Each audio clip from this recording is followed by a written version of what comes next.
Hey, salut à tous, c'est MyGeek, j'espère que vous allez bien. Aujourd'hui on se retrouve pour une grosse vidéo qui est certainement la plus grosse que j'ai réalisée à ce jour. Alors avant de commencer, je vais vous demander de liker la vidéo, c'est la moindre des choses pour le temps investi. Et si tu veux choisir le thème de la prochaine vidéo, rejoins-moi sur Insta pour pouvoir répondre au sondage que j'organise. Tu pourras même avoir accès à des avant-premières que je poste en story. Et surtout je compte sur toi pour regarder la vidéo entièrement sans tricher, c'est très important pour le lancement de la chaîne. Bref. Alors pour la réalisation de cette vidéo, j'ai dû faire appel à une équipe compétente dans l'audiovisuel mais pas très connue.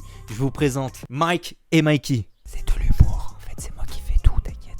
Après avoir galéré à me filmer comme un attardé, j'ai réussi à obtenir des plans plutôt pas mal.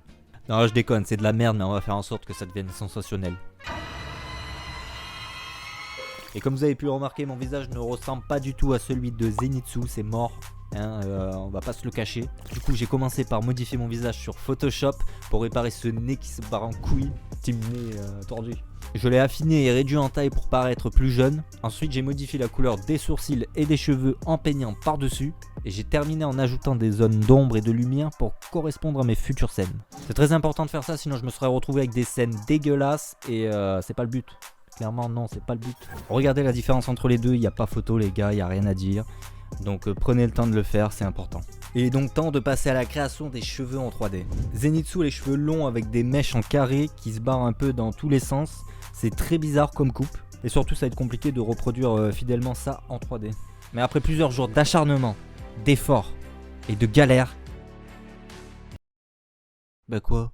J'ai réussi à obtenir quelque chose qui me convenait, mais surtout je pouvais pas faire mieux avec mon vieux PC là, il est en fin de vie donc voilà.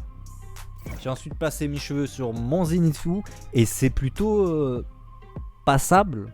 Ça va, on va dire que ça passe. Pour améliorer le tout, je dois créer des effets réalistes d'éclairs et de roches qui s'envolent. C'est là qu'intervient mon assistant Mikey. Il s'occupera des simulations d'éclairs et du décor. Il a utilisé Blender pour créer l'environnement en 3D et a commencé par créer un sol, placer des herbes et des plantes un peu partout. Ensuite, il a mis des arbres de différentes tailles encore un peu partout. Il a placé le brouillard et les lights. Pour les éclairs, j'ai réussi à créer un système de notes qui permet de générer des éclairs automatiquement quand je les dessine avec un masque.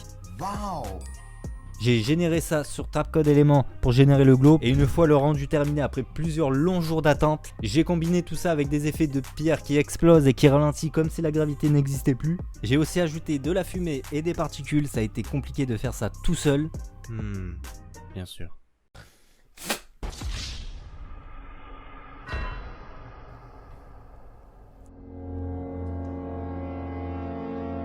Mais sinon, à part ça, le résultat est assez bon. Non, franchement, vous pouvez que valider. Avant de pouvoir incruster notre Zenitsu, il nous manque quelque chose d'essentiel.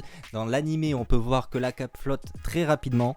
Du coup, deux choix s'offrent à nous. Soit je simule la cape en 3D sur Blender, ce qui va être compliqué et il va falloir une bête de machine, ce que je n'ai pas. Ou alors la deuxième solution, je prends en photo la cape et je l'anime moi-même sur After Effects. Vous l'aurez deviné, j'ai opté pour la deuxième solution, ma carte graphique n'aurait jamais assumé un tel travail, oh ça non. Donc commencez par prendre une photo de votre cape, ajoutez-la sur After Effects et utilisez l'outil Puppet pour animer le tout. Je vous mets un petit lien en haut sur une de mes anciennes vidéos où je vous montre comment utiliser le fil Puppet si vous ne savez pas le faire, donc voilà. Terminez en combinant le tout avec des textures de vêtements sur vos vêtements tout simplement. C'est logique. Donc finalement après avoir assemblé le tout, j'ai fait en sorte que ça ait l'air plutôt bien. Et dites-moi dans les commentaires ce que vous en pensez, moi je trouve que c'est plutôt pas mal. Pour le plan suivant qui est le plus facile à réaliser d'ailleurs, il n'y a que ma main, le katana, le fond, quelques effets d'éclairs et de roches. Donc ça vaut pas vraiment le coup que je vous explique comment j'ai fait, c'est pas vraiment intéressant. Donc on va passer directement au plan suivant. Je me suis directement inspiré de la vidéo de Jalex Rosa pour la scène suivante. Donc les petits kikoulol, venez pas dans les commentaires me dire ouais t'as copié Jalex mais tu fais moins bien, nanana. S'en balèque mec, tu peux partir. Allez va-t'en. Je disais donc en m'inspirant de la vidéo de Jalex, j'ai recréé la scène où Zenitsu sautait d'arbre en arbre jusqu'à dasher dans la maison suspendu dans les arbres. Épisode 7 saison 1. Non je déconne, j'en sais rien du tout. Allez on se concentre parce qu'il va falloir y aller là.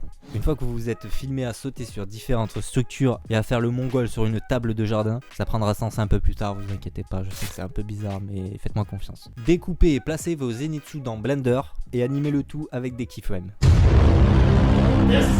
This is not okay.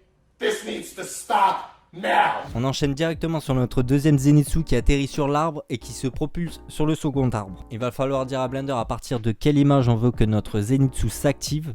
Quand c'est fait, il ne vous reste plus qu'à répéter deux fois la même opération pour vos autres Zenitsu. Pour les effets d'éclairage, j'ai créé une lumière qui varie de puissance avec un effet de tremblement appliqué sur son exposition. Pour continuer, ajoutez une contrainte à vos lumières pour qu'elles suivent vos Zenitsu.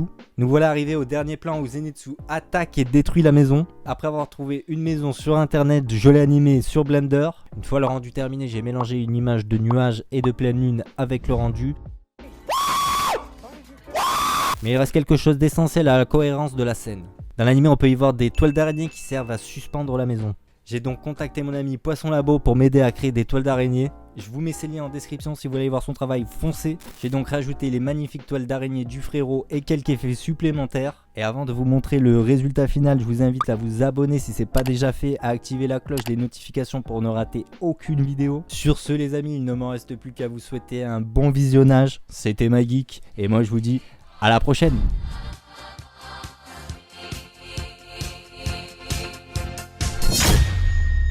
じいちゃんの教えてくれたこと絶対に勝つんだこの命に変えても一応だ歴々一戦6年